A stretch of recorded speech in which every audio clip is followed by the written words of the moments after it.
Merci à tous de rejoindre sur ce plateau spécial à voix du MDCA de la qualification de la RDC à la Coupe du Monde 2026 en passant par l'adoption et la proposition des lois portant à l'organisation du référendum en RDC jusqu'aux enjeux des révisions, des réformes constitutionnelles.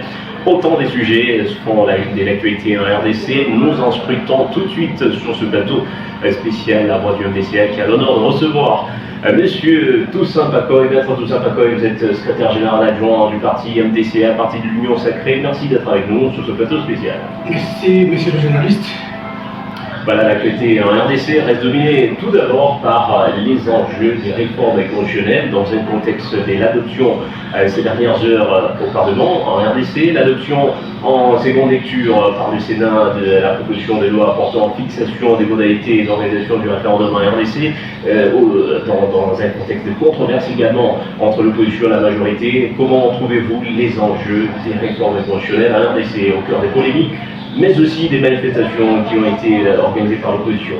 Merci une fois de plus pour cette rencontre encore qui s'annonce chaude. Vous comprenez qu'il y a pas mal de sujets. Pas mal de sujets, oui. Mais ça serait un crime pour moi de commencer sans que je dise un mot de soutien au léopard. Voyez-vous comment je suis invité aux couleurs des léopards. Vraiment bravo, courage, le léopard. Des milliers de Congolais sont derrière vous. Nous vous soutenons. Bravo, nous allons. La qualification, c'est la nôtre. Inch'Allah. Ça, c'est la voix du MDCA qui soutient les léopards. Hein? Bien sûr, c'est pour la MDCA. Vous avez vraiment notre soutien. Allez-y, les léopards. Voilà, meilleure chance aux léopards et victoire à vous, les léopards, nous les léopards, tout le monde est léopard ici en RDC. Soutien total à l'équipe nationale qui participe à la Coupe du Monde près des 52 ans après la première qualification en 1994. Voilà, nous aurons à y revenir. Nous abordons tout d'abord cette question politique au cœur des polémiques entre l'opposition et la majorité. Ce sont les réformes constitutionnelles. Comment trouvez-vous les polémiques après la manifestation du 12 juin dernier, même du 3 juin dernier, la ville morte qui était organisée par l'opposition, des appels réciproques du camp au pouvoir face au camp de l'opposition sur les réflexions autour de la Constitution? Polémique, je ne sais pas s'il faudrait que je dise ça comme ça. Il y a deux camps, nous sommes dans notre camp, le bon côté de l'histoire, vous le connaissez tous. C'est quoi votre camp? L'Union Sacrée. Il n'y a pas deux camps, le bon côté de l'histoire. Okay. Où nous sommes, vous avez vu qu'il y a eu vraiment du tohu-bohu du côté de l'opposition. Certes, ils ont marché, je ne sais même pas s'il faudrait que j'appelle ça marche, parce qu'ils avaient appelé à la ville morte. Du moment où déjà eux étaient dehors sur la rue en train de marcher, c'est qu'eux-mêmes avaient boycotté à leur appel à la ville morte. Qui dit ville morte sous-entend que chacun reste chez soi. Mais je me suis dit, je me suis demandé, mais nous sommes où? Vous demandez aux gens de ne pas sortir, que chacun devait rester chez soi, mais finalement ce sont eux qui étaient encore dehors en train de marcher. Et ils étaient sortis le 3 juin dernier. Ah oui, ils étaient sortis le 3 juin dernier alors qu'ils avaient demandé à tout le monde de rester à la maison. Est-ce que ce n'était pas une contradiction pour l'opposition? On trouve un paradoxe dans ça. Et c'est quel signal selon vous de la ville morte annoncée par l'opposition le 3 juin dernier? Monsieur Billy, il n'y avait pas de ville morte. Échec ou réussite? Il n'y avait pas de ville morte. Parce que ces jours-là, c'est comme si rien n'était. Les enfants à l'école, les mamans ont marché, tout le monde au travail, il n'y avait rien de ville morte, rien alors. Parce qu'eux-mêmes étaient aussi en train de vaguer les occupations, ils n'étaient pas restés chez eux à la maison. Faudrait-il parler de ville morte? J'ai dit non, il n'y avait pas de ville morte. C'était vraiment une journée normale, comme toutes les autres. Maître Toussaint Pacoy, quel regard portez-vous sur la manifestation du 12 juin dernier, qui est également au cœur des polémiques? Oui, je voudrais... Entre l'opposition et la majorité, la polémique. Hein. Je voudrais d'abord condamner des violences qu'il y a eu. J'ai vu qu'il y avait des cassures, il y avait une manipulation. Nous avons compris que l'opposition, en venant vers la police, et même ils ont commencé à casser pour dire non, c'est le cas du pouvoir, alors que c'était eux-mêmes. Vous comprenez? Ils étaient venus, ils ont commencé à casser, et entre eux là-bas, ils sont complotés, des vidéos mensongères, des images qui datent des années. Ils ont carrément lancé toutes ces anciennes vidéos comme pour dire non, voilà, on nous a agressés, la police, non. Nous avons condamné cela. S'il y a eu de bavures de leur côté, nous disons nous sommes un État démocratique. Parce qu'à l'époque, nous savons qu'ils ne pouvaient pas marcher. Ils ne pouvaient pas faire ce qu'ils pouvaient faire, mais s'ils l'ont fait, parce qu'il faudrait reconnaître qu'il y a de l'autre côté un pouvoir qui sait respecter l'état de droit. Ok, l'opposition, vous êtes du camp au pouvoir, d'ailleurs vous êtes du parti MDCA, cher au président Clément Kapanga-Geki, autorité morale. Donc, étant des unions sacrées, vous avez face à vous l'opposition qui réclame le dialogue. Est-ce opportun, dans ce contexte? Je pense que cette question-là, le président de la République avait bien répondu. Il dit, est-ce que dans le contexte actuel, oui, pour qu'il n'y ait pas la guerre, est-ce que les dialogues vaut? Parce qu'aujourd'hui, on peut dire dialoguons, mais nous dialoguons toujours. Est-ce que ça nécessite vraiment, quel est ce format de dialogue qu'ils veulent pour que les armes se taisent à l'Est? À mon avis, je pense que ça ne vaut pas la peine. Le train en train largement parti, on ne peut pas faire marche en arrière. Et bien sûr, la proposition des lois portant organisation du référendum en RDC a été adoptée à l'Assemblée nationale, puis ensuite c'était au Sénat.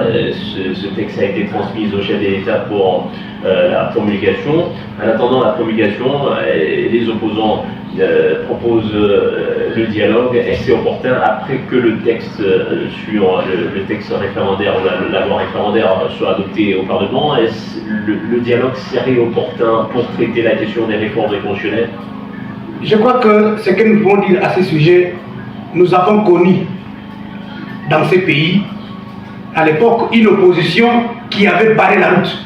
Lorsque l'ancien pouvoir comploté voulait faire un forcing. Parce que c'est le peuple qui ne voulait pas. Si réellement le peuple était derrière l'opposition, cette loi référendaire ne passerait pas. Vous avez compris que lorsqu'ils avaient demandé, Villemort, ils étaient partis, ils voulaient aller pour faire barrage à ce que l'Assemblée nationale ne puisse pas voter la loi appelant au référendum, mais parce que le peuple n'était pas avec eux, cette loi a été très bien votée. Et maintenant que cette loi a été transmise au Sénat pour une seconde lecture, le Sénat a fait son travail, oui. Le Sénat a fait son travail, maintenant c'est dans le 15 jours que nous attendons que le président de la République puisse promulguer cette loi. Donc je pense que le trait est à marche, comme je l'ai dit, nous on ne fait pas marche en arrière. Okay, parce que le peuple soutient amplement cette façon de faire. Nous voulons vraiment qu'on puisse revoir beaucoup d'articles dans la Constitution, okay, afin de donner vraiment aux institutions que ces institutions deviennent vraiment des institutions fortes pour le développement de la RDC. Quelle analyse faites-vous du boycott fait par l'opposition lors de ces séances plénières consacrées à l'examen et au vote de ce texte référendaire, cette proposition de loi référendaire? Moi je pense que boycotter, je ne sais pas s'il faudrait que je dise ça comme ça, c'est leur droit. Nous respectons l'opposition. C'est aussi une façon de parler, ils ont parlé. Mais je pense que le problème ce n'est pas celui-là. Tout le monde nous attend au tournant. Quand l'opposition parle, vous vous attendez souvent dans vos arguments, étant du camp au pouvoir, vous dites souvent que le rôle de l'opposition, c'est critiquer les actions gouvernementales et donner des contre-propositions. Quelles seraient les bonnes propositions lorsque vous écoutez les opposants parler, selon vous? Il n'y a même pas de propositions qu'ils font. Pour eux, ils ne voient que du noir partout. Même lorsque les choses marchent, pour l'opposition, c'est le noir. Je ne sais pas. Ils ne nous apportent rien comme contre-proposition. Tout ce qu'ils veulent, c'est dire au peuple, non, nous ne voulons pas, parce que si on veut faire le référendum, on veut changer la constitution, parce que c'est Félix qui reviendra au pouvoir. Mais le pouvoir est démocratique. Si aujourd'hui, il appartient au peuple de choisir qui de X ou Y voudrait qu'il revienne comme président de la République, mais c'est au peuple de trancher. Mais pourquoi l'opposition va s'agiter? Qu'elle soit calme.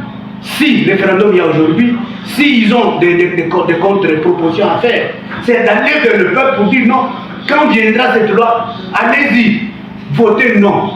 Parce que nous déjà, nous avons déjà commencé à mobiliser nos militants pour leur dire le bien fondé du changement de la Constitution que nous voulons.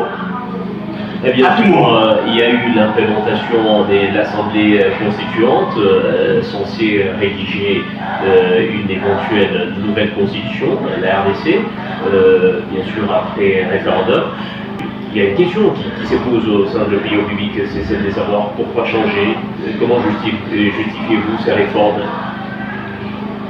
Il y a longtemps que nous avons expliqué, nous continuons à expliquer à la population congolaise le pourquoi nous voulons que cette constitution change. Parce qu'il y a vraiment des choses qui ne marchent pas de pair. Il y a, d'un côté, vous allez voir qu'il y a des lois qui donnent des pouvoirs exorbitants au Premier ministre. Mais alors quand la population veut demander le compte, c'est au président de la République. Mais il faudrait qu'on revoie tout ça. Parce qu'aujourd'hui, quand quelque chose ne marche pas, on dit président de la République. Mais la constitution en soi n'attribue pas autant de pouvoirs au président de la République qu'elle en attribue au Premier ministre. Pourquoi alors rester les choses comme ça? Ce que nous demandons, nous voulons que cette constitution change pour que beaucoup de choses, beaucoup d'articles, de matières puissent être revues afin que les institutions de la République soient vraiment fortes. Nous avons proposé beaucoup de choses. En cas de changement de la Constitution, vous attendez à ce qu'il y ait quelle amélioration en termes d'impact aussi pour le pays, pour la paix et le développement de la RDC?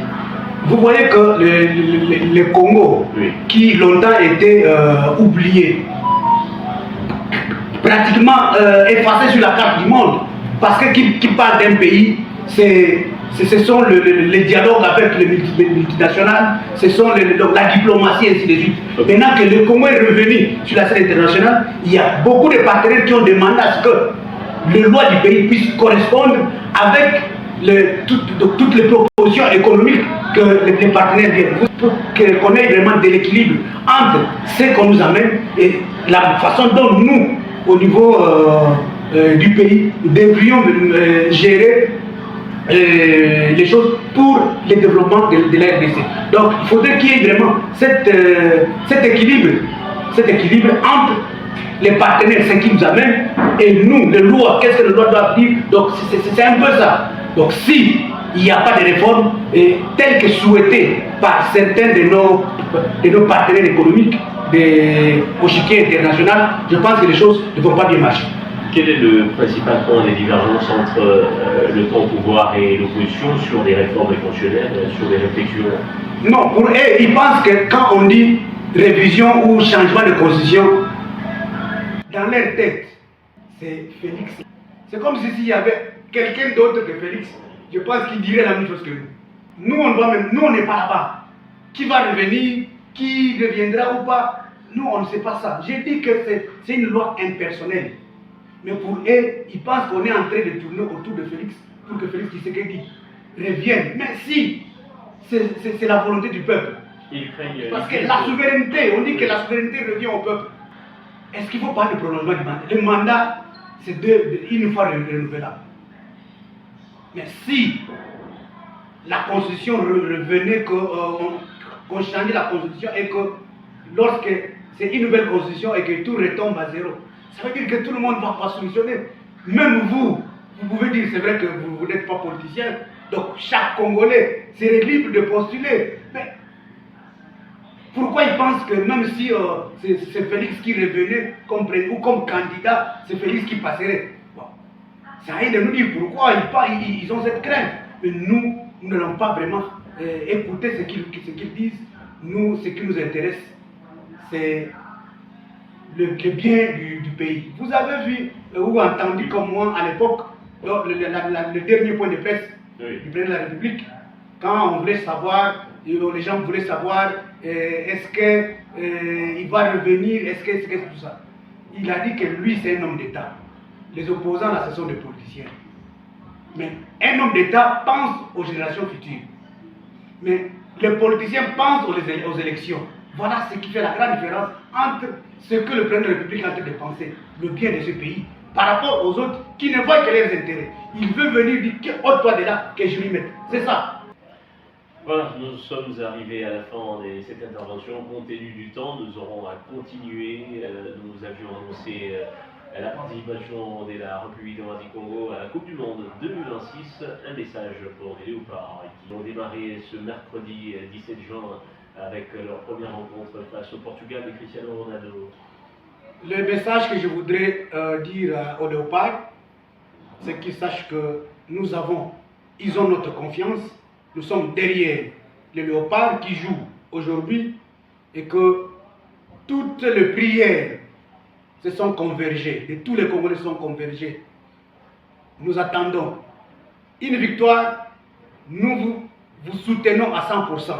Mais permettez-moi de dire quelque chose pour ceux des Congolais, entre guillemets, si réellement on est Congolais, on ne peut que soutenir et souhaiter la bonne chance aux Léopards. Parce que certains pensent que si aujourd'hui le Léopard gagnait, ça serait la victoire de Félix Tshisekedi, président de la République.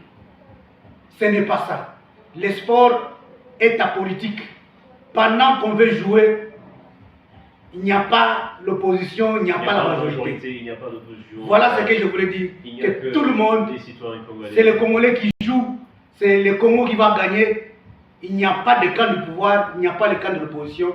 Soutenons tous le Léopard pour la réussite. Pour la réussite, voilà, meilleure chance aux Léopards, victoire aux Léopards de la RDC dans cette Coupe du Monde 2026. Merci. D'accord, c'est bien compris.